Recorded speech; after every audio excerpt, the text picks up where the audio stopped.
just moving the whole area. So I've moved everything to around the corner here, all the front deck. So I can do, look at the difference. You can see the darker bit there. This is all going to get done. But you can't really see it because I've just put all the furniture there, but it actually looks really nice because I'm doing all the decks at the moment. Makes me realise how big this deck is, this front deck. It's massive.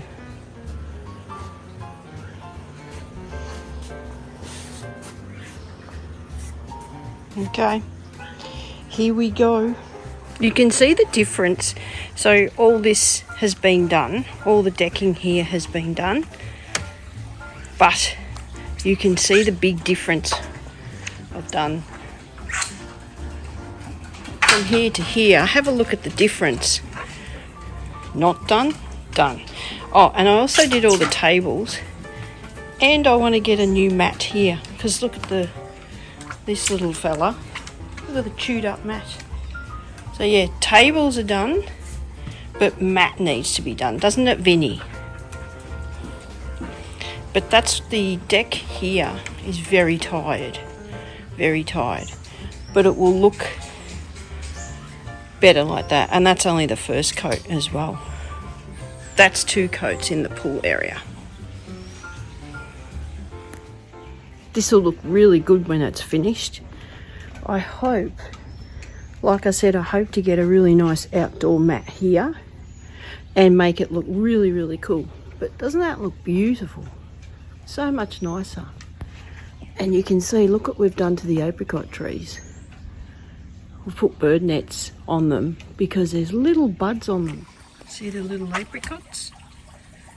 We do have to protect them. Look at them all there. I don't know if you can see through there. Look, how many. So yeah, we've got to protect them. I really like the way the deck's turned out in this area. Really lovely. Beautiful, tranquil place for me.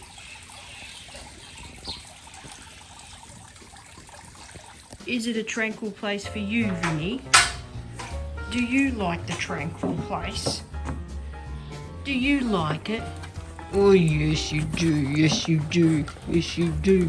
What about you? What about you, Dougie?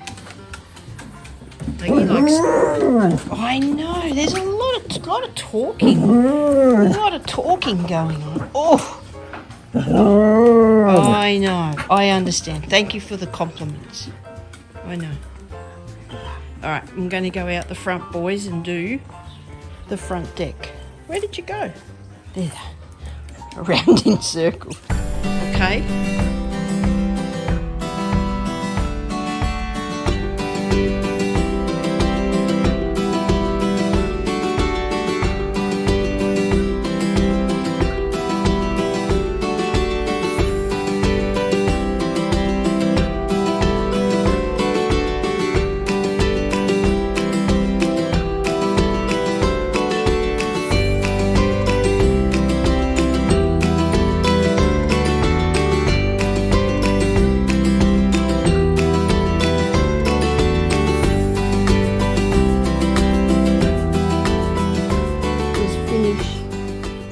Deck and protect it. This part of the coastline, Surf Coast, we get a lot of sun on this part, and that the salt air also wrecks a lot of the deck as well. To be honest, the salt air it destroys everything. Another thing I've discovered living here for 25, going on to 26 years. No, actually it's more. It's actually, we've had this block for 25, 26, 27, 28 years. Wow, 28 years. That's a long time. Anyway. I do like this. This is very therapeutic. It is very therapeutic because it's just, you're just creating a beautiful, beautiful, clean deck. This stuff that we use, and I'm not going to tell you what it is because I don't want to get in trouble for, I'm not promoting it, but I tell you what, it's worth its money. Lasts for about 5 years. That's how much I can get out of the deck on this massive property. I think it's really worth it.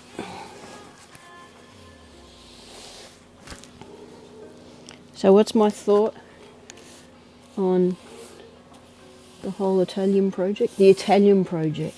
Maybe that's what I should call it. The Italian project. Well, to be honest, I'm a bit nervous. I hope it works. Citizenship is a big thing. I'd like to see if I can get my citizenship. I have tried, but it failed when my grandmother migrated to Australia. She became a naturalised Australian citizen after the war in 1953. And she, I guess there was a bit of a deal the government must have had at the time where you become naturalised but you also revoke your Italian citizenship. She could have regained it, got it back again. She didn't bother. So because she didn't bother, Mum didn't bother, and unfortunately they've both passed now. Now it's left up to me to fight the battle and try and get citizenship. Don't ask me how I'm going to do it. It's going to be a bit tricky because the lineal line, apparently, that's what you need from the grandmother or from the female, has to be not broken. And because it was broken, and she didn't renew it, I have the battle now of trying to renew it. I think there's other ways of doing it too. I believe you can marry someone. Well, that's not going to happen because I'm already married. You can marry an Italian. That'll get you there. Maybe I should marry someone and then maybe we can say, all right, I'm marrying you, just become a citizen. No, that's really stupid. People do that, I bet. The other way is spending a lot of money in the court system, and it is a lot of money. It's a lot of money in the court system. Do I want to go down that path? I got no idea. I wonder if you buy a property, if they go, oh, you're contributing, we'll give you a citizenship here. Here's one I prepared earlier. Whatever happens, I'm sure I'll be able to work it out. I know you can quite freely purchase property. You can purchase property really easy. Of course they're going to allow that. Yeah, I'm not really sure how to get my citizenship. As far as the property, I really like the idea. I actually miss it. I want to go back now. I want to go back and I want to walk down that street, our street, where the cobblestones are. I love that street with the arch. It's really cool. The other day when I was thinking about the property, I was looking at it. So I'm actually going over the plans again. The plans that Duilio gave me that I'm studying. I'm studying plans because I'm imagining myself there from all the way over here. I was thinking to myself, this house, from what I know, in our generation, is 250 years old, but the house is more than that, way more. But it's been in one family, our family, for over 250 years. I don't know the exact number. It's a lot for a house to be in one family. 250 years. 250 years, one house.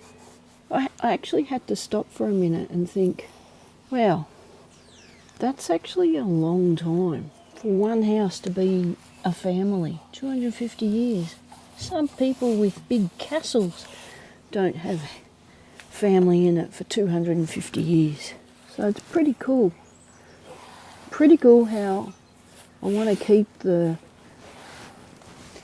house in the same family. I seem to be moving really fast. Wait, I'm going to move you and face me more. There. As I'm working my way down the deck. It's actually looking really good. I'm really happy with this. If I can get this first coat down, might do 2 coats here on this part. What I do, I move every so often because that's where the nails are. So it's like a line that I can use, a marker. Otherwise I just get lost in it. But yeah, the Ficcioli house has been in the family, in one family.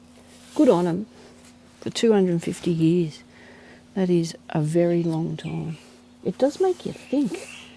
All the things, all the adventures and non-adventures that went in that house. Scratching a bit of paint off. I wonder if they had really fun times. They would have, because it's a pretty cool family. I mean, when you got 11 brothers and sisters, you have to make it good, don't you? I am learning though. I am learning more and more about the family. My nonna's parents, my nonna's grandparents, my nonna's grandparents. Can you hear Dougie barking in the back? My nonna's grandparents were orphans. I probably spoke about it before, but I find this story amazing.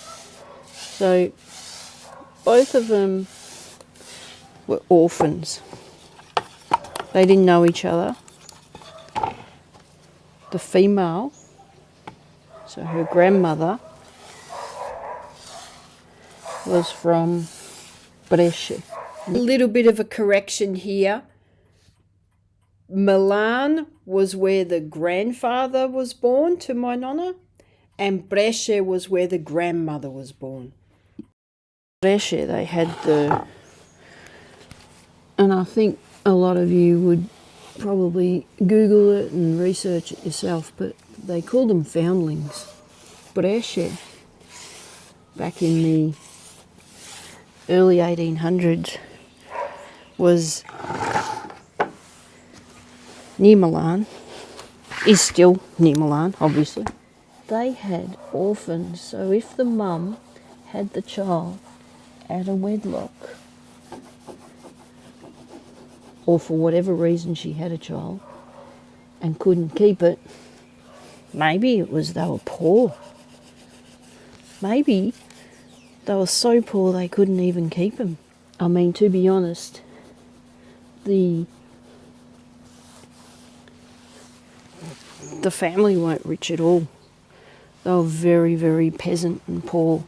These poor people who couldn't afford to keep this baby, she gave the baby up. Esposito, the hole in the wall. I mean, I've said this before and I apologise if I'm repeating myself, but like I said, amazing story. Imagine having a child and then not being able to keep it. I've got 3 kids and there's no way known I could have done this. But situations might have been so different. Having a child and then not being able to keep it and then having to give it up. And it's not like you're giving it up and going, there you go, family who can afford to keep it, I give you my child. It was literally putting this child anonymously in a nunnery, well, church, hole in the wall that had a wheel, and you put the baby in like a secret turnstile. You put the baby in and you close the door and it spins around, and the lady on the other side, which is the nun, opens it up, and there's your baby gone, never seen again. I can't even imagine what that would... Oh, that just tears my heart. That poor lady who gave the baby up. Who is she? I don't even know how I can find out who she is. How do you do that? I've Googled her and I honestly don't know. I've even asked my relatives, how do I look into this? And they don't even know. Anyway, that's what happened. She had the child, and then whatever age, it might have been just days old, takes it down to the church, spins it in this hole in the wall, and never sees the baby again. And to make matters worse, not only does the mother not see the child again, they move the child to another town. And they moved the child... Brescia back then was, I think, from what I read, was not a thriving city, but it was a fairly substantial place. And this is what they did, and it was just... I don't know if it was accepted or... I don't know. These people, they then look after the baby, and in their wisdom, they then take the baby to like not a nearby, another town, a distance away, so that the mother can never trace it or find it. I don't know what the reason is.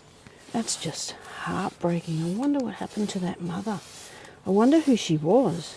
There must have been a lot of depressed women in that time. Maybe she was an older mother. See, I just assume it was a young girl. Could have been anyone. It's interesting. I want to look more into it because that's just really, really sad. And this happened not only to the female, so Nonna's grandmother, it happened to her grandfather. They were both Espositos, Newfoundlands, and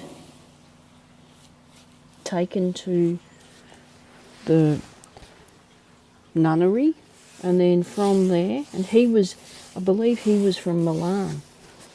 Let me double check that. Remember what I said earlier? He was from Brescia and she was from Milan. I can't remember, I haven't got my notes with me, but I believe one was from Milan, one was from Brescia. And then they were moved to a town. And that town was Lovero. The male moved to Lovero. As what age, I don't know. I have no idea when he arrived. He was given a name. Wouldn't have been the name from the mum. I guess it would have been too easy to trace if mum wanted to trace it. Fostivo. What the hell was his son? He was raised in Lovero. That would have been hard too. The kid wouldn't have known. He wouldn't have known the difference between living in wherever, Milan, and living over there in Lovero. Lovero was a very hard place to live in the early 1800s. It was, for a time there, I believe, thriving because of the grapes and the harvesting and all that sort of stuff. But I believe what happened was it got the hygiene side of it took over, and there were a lot of disease. And because of the disease, people died. A lot of people died. They did the best they could. I bet they did. But when you haven't got much, you make the best of what you've got. It would have been very hard times. Very hard times. Fast forward many years, and I bet a lot of things happened over that time. I wouldn't even know about Festival. Antonia was the grandmother's name. They met in Lovero, and they had, between them, they had 9 children. 9 children. Out of the 9 children, I think 5 over the course of years died before the age of 5. Some of them were only 12 months old. Oh, so sad. I can't imagine losing a child that young. I mean, these days it's so different because there's so much involved with having children, and as in medically, you know, there's so much we can give to assist having children and looking after your children and making sure they get the best of everything. And your parents try so hard. You know, they try so hard to make the life for the child. Most people. Unfortunately, I've seen a lot of people that don't, and that's sad too. But back then, they wouldn't have known nothing more than having a lot of kids and making them work on the farm. Having a lot of kids and making them work on the farm. What a different life. I wonder if I was born 200 and something years ago, I wouldn't have been doing this anyway. And you know, that's why I think that whole house in Lovero, it's more than just restoring the house to me. It's keeping that bit of the family alive, as in the memory. You can't shy away from 200 odd years, 250 years that I know of. One family in one house for that long with so many memories. You can't get rid of that. Imagine how many houses there are like that though. We have a lot of helicopters flying over this area because it's a coastline. So we get a lot of choppers. We've actually got a really cool tiger moth plane that over the summer period with all the tourists. One day I'll film it when it's doing it, but they do loop-to-loops and all that. We get like a free air show out the front. Pretty spectacular. Beautiful planes, beautiful sounds. No thank you, I wouldn't do it. Couldn't think of anything worse than going upside down in a plane. Especially a tiger moth. But it's nice to look at. Well, I've reached to this area. I've done all that. I'm actually pretty surprised how quick I got that bit done. I can't do the other side at the moment. I might go upstairs. It was raining overnight and I've got to wait for the decks to dry properly. I love painting with this stuff. It is actually such good quality decking stain. It's a decking stain with a membrane on it, and the membrane acts as a protective sort of, it looks like paint, but it dries unbelievably beautiful, like wood stain. It's called Mubu. Merbu. Mubu. Merbu. Oh, I'm just talking and filming at the same time. Oh. I'm talking about Italy. With the green car? Does that look good? Oh, yeah. Oh, yeah. And I will do a second coat there. I was going to leave it, but I think I'll do a second coat down there. But I'll do this bit first because I got the furniture out of the way.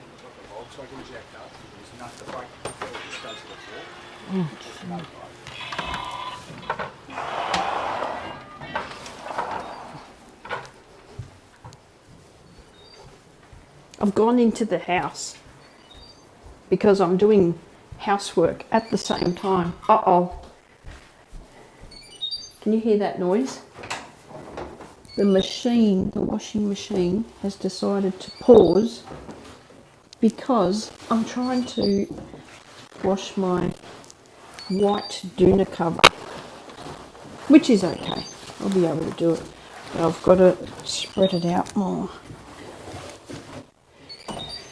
Let's see if this works. Come on, washing machine. I'm back. Okay, here I am. Walking through the... Hello, boys. She's alive.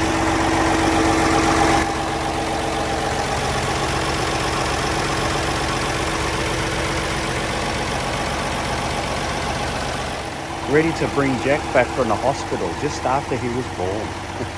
I have to move this because I'm doing all the brakes and we're going to get that driving.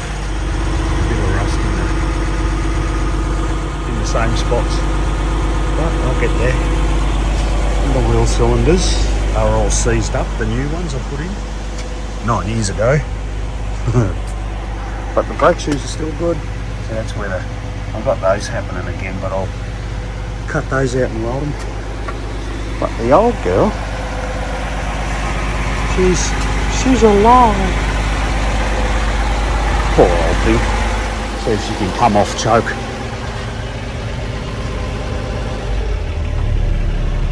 Oh, listen to that.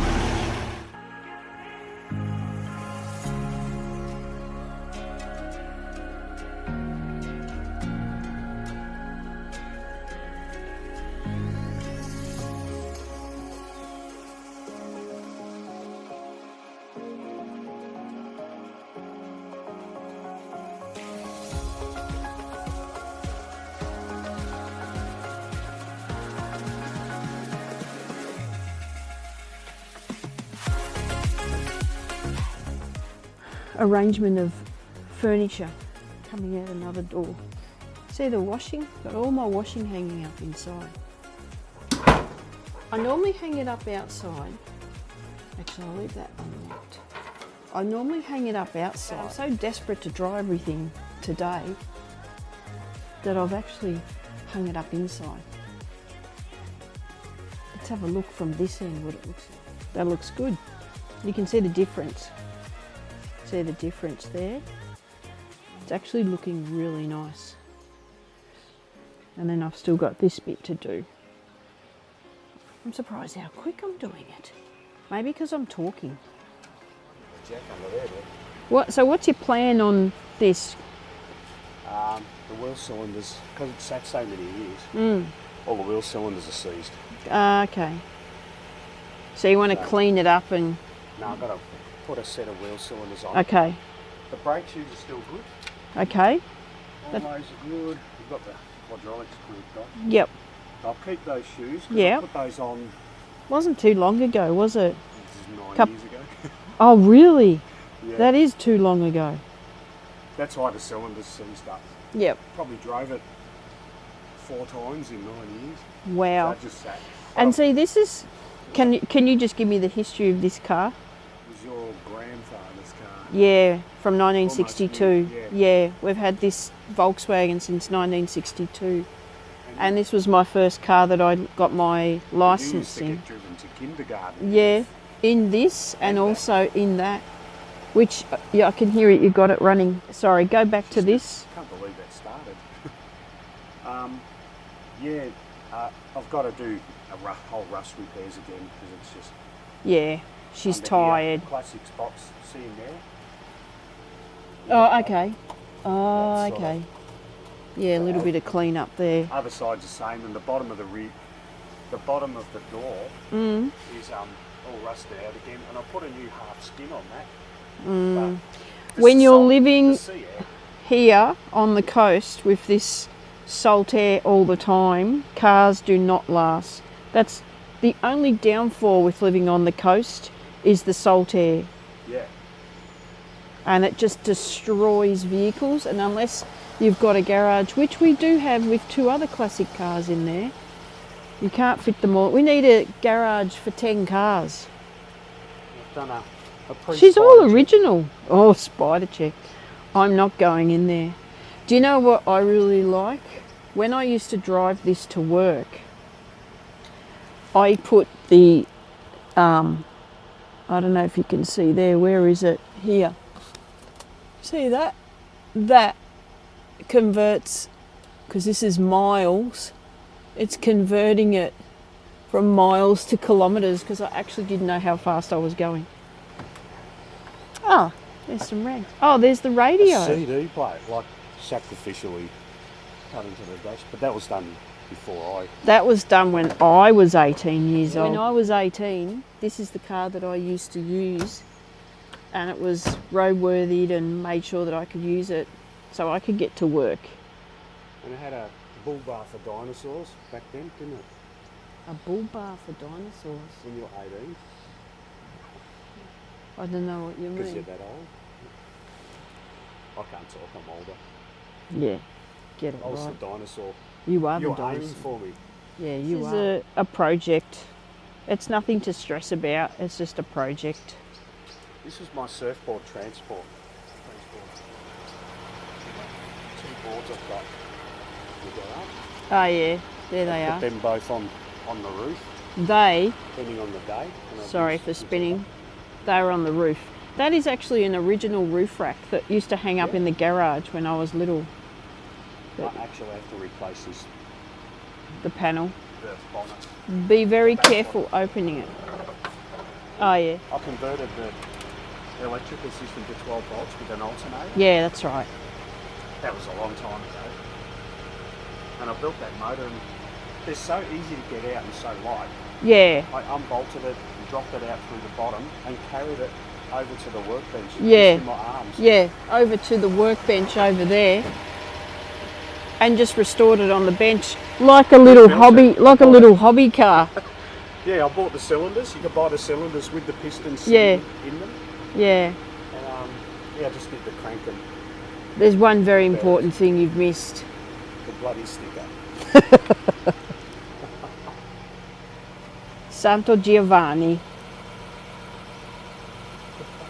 So I was told, he is the saint of protecting you on the highway. I've actually got inside, I'll find it, it's a little magnet that used to be on the dash, and my grandmother and grandfather put this magnet on the dash because it protects you driving on the roads. And you this, reverse through a tin fence. we won't go into that. That magnet wasn't working. It didn't work. It failed. I'm going to start working from the other end now and meet in the middle. But I'll still talk to you. But learning about the family is amazing. They were very resilient people. Very humble. Very humble. Very hard-working. The whole Faccioli clan are just hard-working people. To be honest, I reckon a lot of the farmers, peasants back then had to. There's no debate on whether they shouldn't or shouldn't be. It was more survival. It would have been a very hard life. Would have been cold too. And then obviously as they've progressed through life, they've become more established. More productive, more wealthier, developing and learning. A lot of them, my grandmother I don't even know when she finished school. Probably, I think she would have been pretty young. I know my grandfather was out of school pretty young. They just had to work. They just had to get the kids to work. I can't imagine getting kids to work like that these days. Different things for different generations, isn't there? Different problems for different generations. I would love to find more out about the history of the house. There's got to be history. I reckon there must be like archives or something that you can go and have a look at. I mean, I know for sure the church has the archives for the registries of births, deaths and marriages. Surely there'd have to be one for houses, land titles. How did they do land titles back then? I suppose that was the thing. They bequested a lot of it to the church. Churches were so rich. Made me realise, looking up the relatives, how powerful the church was. I'm currently doing a bit of a timeline at the moment. It's actually, I've got to about 70 pages. And what it is, it's a timeline for Lovero from when they started recording, documenting, pretty much when the first priest was there. Before that, they were friars, monks, pretty much. Because I believe that Matzo, the town next to Lovero, was sort of like officer in charge of all the churches. Because from what I believe, the Venosta family, which is originally from Switzerland,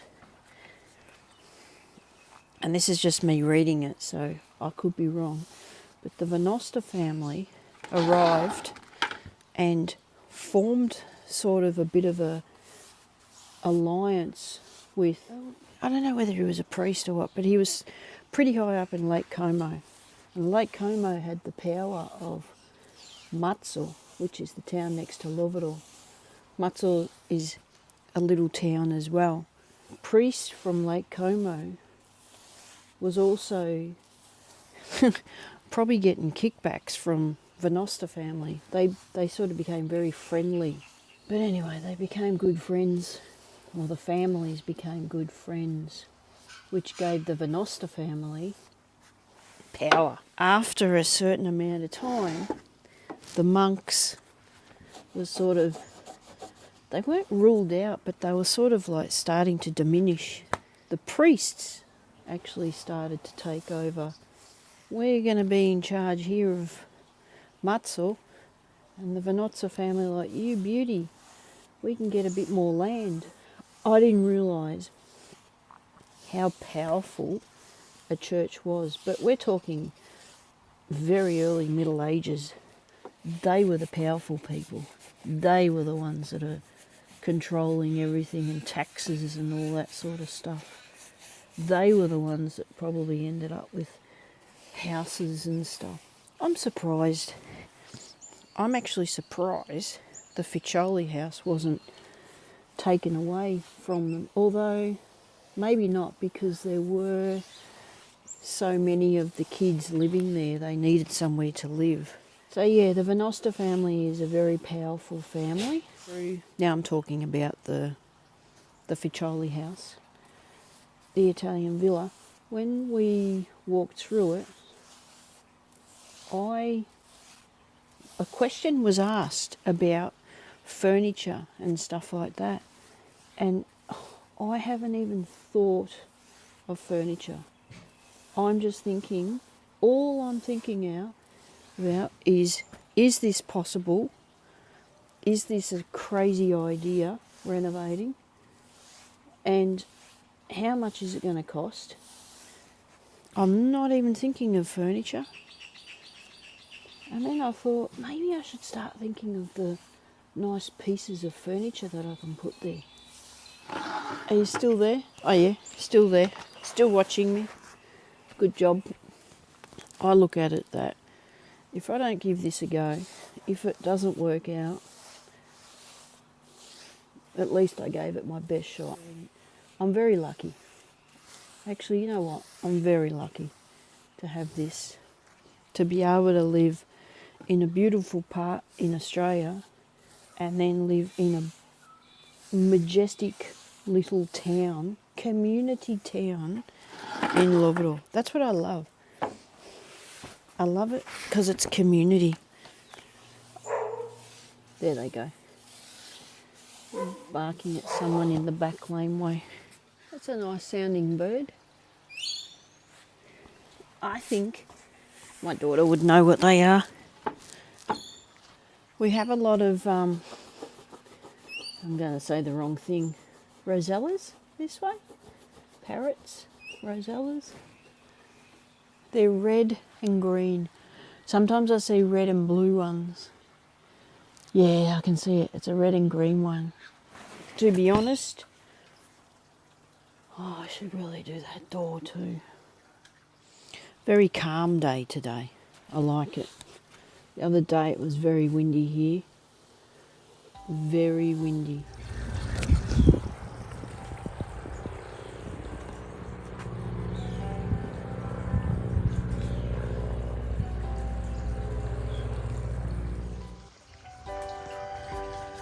Someone's lizard hunting with a ball in his mouth.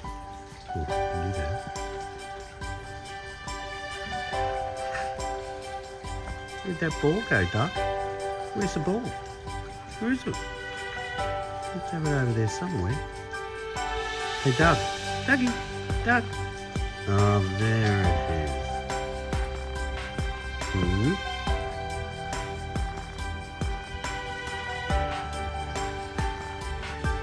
What are you doing? Hey, Doug.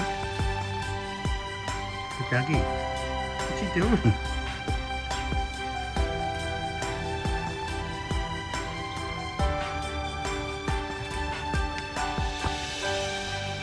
Hmm?